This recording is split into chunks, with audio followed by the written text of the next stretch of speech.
네, 여러분 반갑습니다. 주식 단타 비법 알려주는 남자 주단비입니다. 네, 오늘 제가 여러분들에게 안내드릴 종목은 하나에어로스페이스 종목입니다. 자, 특히 올해 들어서 역사적 신고가 부근인 42만원까지 찍은 이후에 현재 하락 횡보를 최근까지 이어가고 있긴 하지만 아직까지는 우상향 흐름 자체에 대한 이 기대감이 여전히 남아있기 때문에 이미 2024년 들어서 신고가 갱신, 그리고 다가오는 2025년에 다시 한번 전고점을 탈환하고 나서 추가적인 신고가를 갱신할 수 있는지 여부가 현재로서는 가장 중요한 흐름이기 때문에 이 부분들 가격적인 추이와 함께 이슈들 한번 살펴보는 시간 갖도록 할 거니까요, 영상 끝까지 시청해 주시기 바랍니다. 자, 먼저 간략하게 가격적인 부분 짚고 넘어가면은 최근 들어서의 27만원대 최저점을 찍고 다시 한번 31만원대 윗구간으로 이러한 박스권 흐름 자체가 만들어지고 있는 흐름이기 때문에 이 시점에서 바로 윗구간으로 뚫어주면 좋겠지만은 아직까지는 기간조정 관점에서는 조금 더 지켜봐야 될 흐름이다 라고 보고 있고, 여전히 이 하나에어로스페이스와 같은 이 초대형 이 큰 우량한 종목이죠. 그렇기 때문에 이 나스닥이라든지 국내 이 코스피와 상당히 좀 밀접하게 어느 정도 지수의 흐름 따라서, 시황 흐름 따라서 움직일 것으로 예상이 됩니다. 그래서 먼저 이 나스닥 관련된 흐름 간략하게 짚고 넘어가도록 할 건데요. 자, 최근에 2만원대라는 2만 포인트 구간 자체를 다시 한번 뚫을 수 있는 구간이 사실 전거래일이 나왔는데 결국에는 이와 같이 마이너스 1.5%대에 달하는 음봉이 뜨면서 어떻게 본다면은 이와 같은 하락 추세를 만들고 나서 다시 한번 바닥권을 확인하러 갈 수 있는 흐름이 나올 수 있기 때문에 이 부분은 조금은 이 크리스마스 이 산타랠리가 힘을 받지 못한다 라는 것으로 해석을 해야 되겠고요. 자, 관련 내용을 한번 살펴보도록 할 건데요. 자, 뉴욕 증시 이 차익 실현성 툼의 이 산타 실종, 사실 이 크리스마스 이브 날만 하더라도 상당히 큰 급등 구간이 나오게 되면서 전고점을 바로 탈환하는 V자 반등이 나올 수 있다 라는 관점도 봤지만 결과적으로는 나스닥이 이렇게 빠지게 되면서 어느 정도 이 연말 랠리에 대한 힘은 조금 빠졌다 라고 볼 수 있겠고요.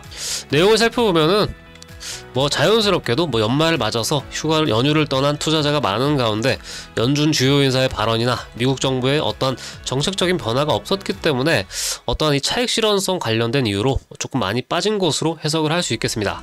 나스닥이 어느 정도 고점 부근을 달아난 건 맞기 때문에 이것들을 감안해서 최근 급락을 조금 이해를 하시기 바라겠고, 그리고 올해 산타랠리 같은 경우는 통상적으로 연말 마지막 5거래일과 이듬해 1월달이죠. 한마디로 1월달 첫 2거래일 정도까지는 상승을 해줘야 되는데 어느 정도 꺾이는 경향이 나왔기 때문에 아마 이 미국 증시라든지 우리나라 국장을 하시는 분들은 당분간은 조금 단기 조정에 조금 무게를 두고 조금은 현금화 하시면서 전략적인 흐름 가져가시기를 권해드립니다.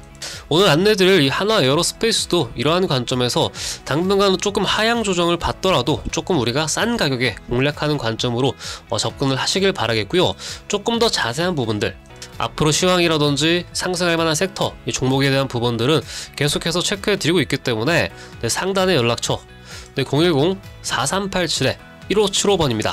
제 개인 번호고요. 이 번호로 주단비 혹은 숫자 1이라고 보내주시면은 관련 정보방 입장시켜서 이후의 내용들 다시 한번 안내를 드리도록 하겠습니다. 자, 아무쪼록 지금 시장 자체 전체적인 전망 자체는 조금은 이제 하향 흐름에 무게를 두고 여러분들께서 지켜보시기 바라겠고요. 다시 한번 점검해서 봐야 할 것으로 보입니다. 자, 우선은 오늘 안내드릴 하나에어로스페이스 개략적인 개요 한번 살펴보고 시작하겠습니다. 자, 먼저 이 하나에어로스페이스의 경우는 여러분들이 잘 아시다시피 우리나라 대표 이 방산 종목이기도 하죠. 특히 앞에 이 K라는 게 붙으면서 올해 들어서 이 하나에어로스페이스 뿐만 아니라 현대로템, LIG 넥스원과 같이 굵직굵직한 K방산 쪽으로의 실질적인 매출 상승이 일어나게 됐고, 여기에는 러시아와 우크라이나의 전쟁도 여전히 어느 정도 연결이 되어 있고, 또 나토 관련된 이슈도 계속해서 제기가 되고 있기 때문에 앞으로의 방산 수요는 꾸준히 늘어날 것으로 예상을 하고 있습니다. 더 나아가서 이제 트럼프 2.0 시대가 도래하게 되면서 이에 따른 이 방산 쪽으로의 전망 자체는 여전히 높다라고 봅니다. 실질적으로 지난 이 트럼프 정권 때도 이 방산 쪽 이 섹터 쪽은 계속해서 꾸준한 매출이 이어졌었고, 여기다가 주가적인 랠리도 이어져 왔었기 때문에 아마 계속해서 최근 이 나스닥 고점이라든지 이런 것들이 제기되고 있다고 하더라도 실질적으로 이 매출이 발생하는 섹터 쪽으로는 어느 정도 주가 방어와 동시에 오히려 이 시장 퍼포먼스를 굉장히 좋게 가져갈 가능성이 높다라는 것도 있기 때문에 요거 체크해서 보시면 되겠고요. 이어서 말씀드리면 이 하나 에어로스페이스는 업력 자체가 굉장히 오래된 회사이기도 합니다. 이 과거에 삼성그룹의 이 삼성 테크윈으로 시작했던 회사가 이 하나와 삼성 간의 이 빅딜을 가지고 하나 쪽으로 기업이 편입이 됐죠. 하나 테크윈으로 시작을 했다가 현재 하나 에어로스페이스로 바뀌었다 보시면 되겠고, 기존 사업이었던 이 본업이었던 방산뿐만 아니라 뭐 에어버스라든지 혹은 뭐 로봇, 그리고 여기다가 이 최근 핫한 테마죠, 이 항공우주 관련된 이슈도 가지고 있기 때문에 전체적으로 이 사업 포트폴리오는 굉장히 조금 탄탄하다라고 볼 수 있습니다. 그런 이유 때문인지 올해 들어서 신고가 42만 5천원대까지 찍은 게 아닌가라는 생각도 들고요. 또 최근에 이 하나 인더스트리얼 솔루션즈와 이 인적 분할을 통해서 확실하게 이제 각자 노선을 갖추게 되었는데, 현재 이것 때문에 약간 우려하시는 분들이 많이 계시리라 생각되는데요. 현재 하나 에어로스페이스의 경우는 시가총액 자체가 14조 5천억 원 수준으로 굉장히 크고요. 여기에 대해 반해서 하나 인더스트리얼 솔루션즈의 경우는 1조 5천억 원 수준으로 약 10분의 1 수준밖에 되지 않습니다. 그렇기 때문에 어느 정도 이 하나 에어로스페이스의 기본적인 가치 자체가 크게 훼손되었다라는 그런 흐름보다도 추가적인 어떤 역량 자체를 오히려 조금 더 구체화하면서 조금 더 본업인 방산 쪽에 역량을 집중한다 라는 관점으로 보시는 게 조금 더 낫다라고 보고 있습니다.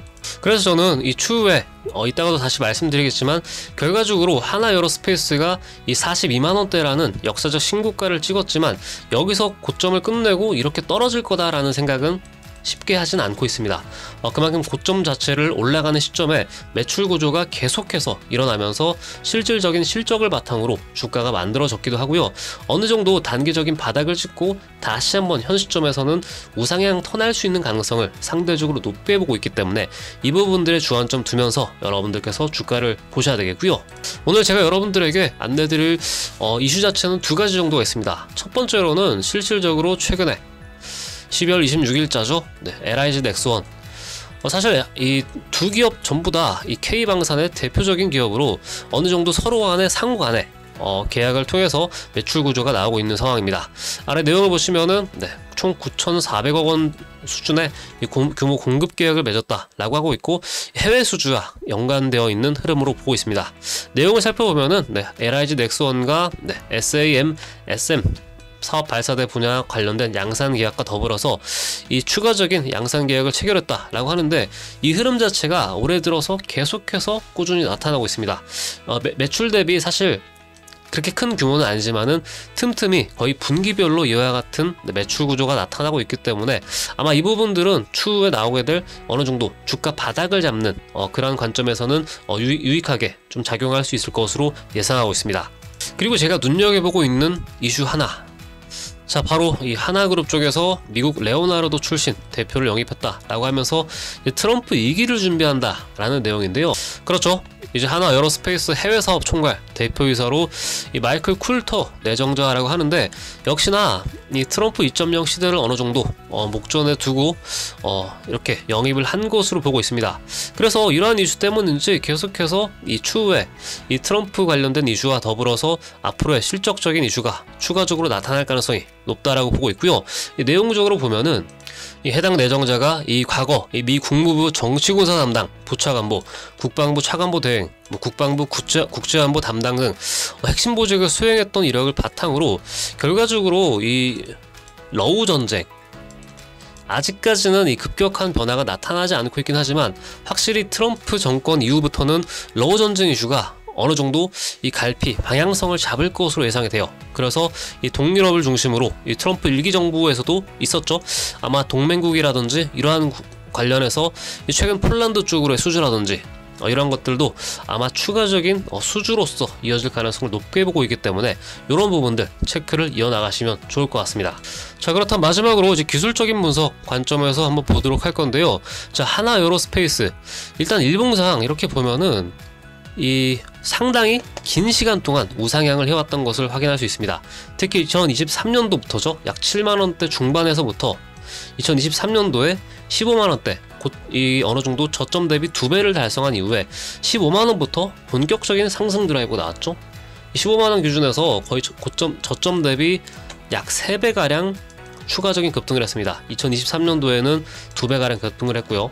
확실히 이 방산 쪽으로의 이 테마 자체가 단기간의 흐름으로 보기보다는 이 추세적인 관점에서 거의 연 단위로 움직였다는 것을 확인할 수 있습니다. 거의 한 최근 2년 동안은 계속해서 우상향을 했기 때문에 K방산 쪽으로의 그만큼 이 모멘텀 자체는 확실했다라고 볼 수 있겠고요. 다만 중요한 부분이 이 주봉상 흐름으로 좀 넓게 봤을 때 이 42만원대가 이 확실한 단기적인 고점이 맞느냐, 아니면 이제 어느 정도 추가적인 고점을 달성하기 위한 단기적인 고점일 수 있는 상황인 거냐, 이런 것들로 살펴봐야 되는데, 지금으로서 제가 좀 중요하게 체크해 놓으시라고 말씀드릴 부분은 이 주봉상에 있는 2007년도 당시, 이 당시에도 사실 파동이 상당히 좀 컸었죠. 2000년대 초반 부근에서는 이와 같은 바닥권에서 두 차례에 걸친 상승 흐름이 나왔는데, 이때 당시에 추세 라인을 그어보면은 이와 같이 30만원 딱 윗구간에 안착을 하게 됩니다.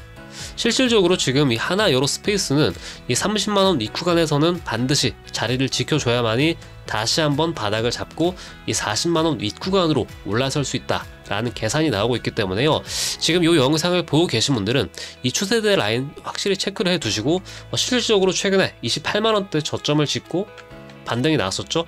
약 10%가량의 반등이 나오긴 했지만 아직까지는 이 횡보 박스 구간을 어느 정도 이 기간 조정이라고 하죠. 기간 조정 자체를 아마 내년 상반기 중에 어느 정도 끝내고 다시 한번 방향성을 위냐 아래냐로 잡을 것으로 예상이 돼요.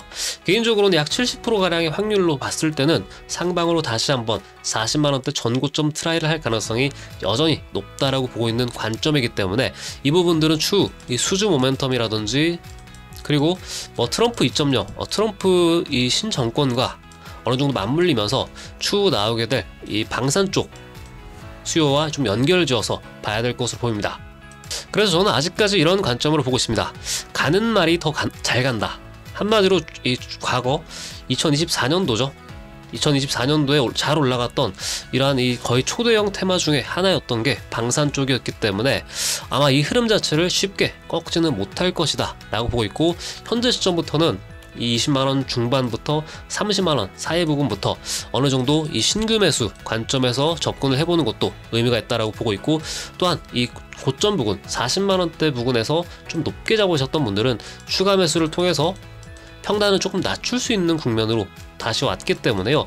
이런 것들 체크해 가시면서 앞으로의 1차 목표가 그리고 2차 목표가 계속해서 설정해서 안내해 드리고자 합니다. 자, 그래서 향후 앞으로 이 하나 에어로스페이스의 목표가라든지 신규 목표가, 그리고 매수라든지 손절가, 이런 것들 상단에 연락처 010-4387-1575번입니다. 여기에 주단비 혹은 숫자 1이라고 간략하게 남겨주시면은 저희가 또 운영하고 있는 카톡방이나 텔레그램 방으로 입장시켜 드린 이후에 추후 가격 추이들 계속해서 브리핑 안내 도와드리도록 하겠습니다. 그래서 현재로서는 어느 정도 횡보 구간을 만들고 나서 방향을 잡을 것으로 예상을 하고 있고요. 현재 33만원대 벽에 강하게 조금 막혀있는 구간이 어느 정도 나와주고 있기 때문에 30만원대 초반 구간에서 다시 한번 타점 구간 나오는지 살펴봐야 될 것으로 예상을 하고 있습니다. 그리고 여러분들에게 또 말씀을 드려야 되는 부분이, 이 국내 증시 리스크에 한정된 부분이긴 하지만 지금 환율 리스크가 아직 잡히지 않았습니다. 1480원대까지 거의 2009년도 고점 부근인 1500원대까지 가려고 하는 기세가 지금 나오고 있기 때문에 아마 환율 1500원대를 찍는 시점 전후 구간까지는 아마 코스피 전체적인 이 조정 국면이 나올 가능성도 높습니다. 그렇기 때문에 섣불리 이렇게 좀 개별 종목이라고 할 수 있는 하나 에어로스페이스 이런 것들을 보시기보다는 이 거시적인 관점에서 코스피, 코스닥도 마찬가지긴 하지만 코스피가 어느 정도 바닥을 잡는 국면을 어느 정도 1월달 중에 잡을 것으로 예상을 하고 있기 때문에요. 이런 관점도 계속해서 체크해 나가면서 하나 에어로스페이스와의 연결된 부분들 체크하면서 가격 추이 안내 드릴 수 있을 것 같네요.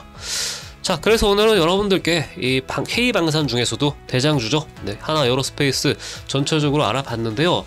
아마 시장 전체적인 분위기가 연결지어서 이 하나 에어로스페이스를 지금은 보는 게 가장 중요해 보인다. 이렇게 조금 종합을 해드릴 수 있을 것 같습니다. 자, 그래서 추후 나머지 가격적인 추이라든지 이런 것들은 추후 텔레그램 카톡방으로 또 안내를 드리고 있으니까 참고해 주시면 되겠고, 오늘은 요 정도 선에서 하나 에어로스페이스 마무리하면 될 것 같습니다.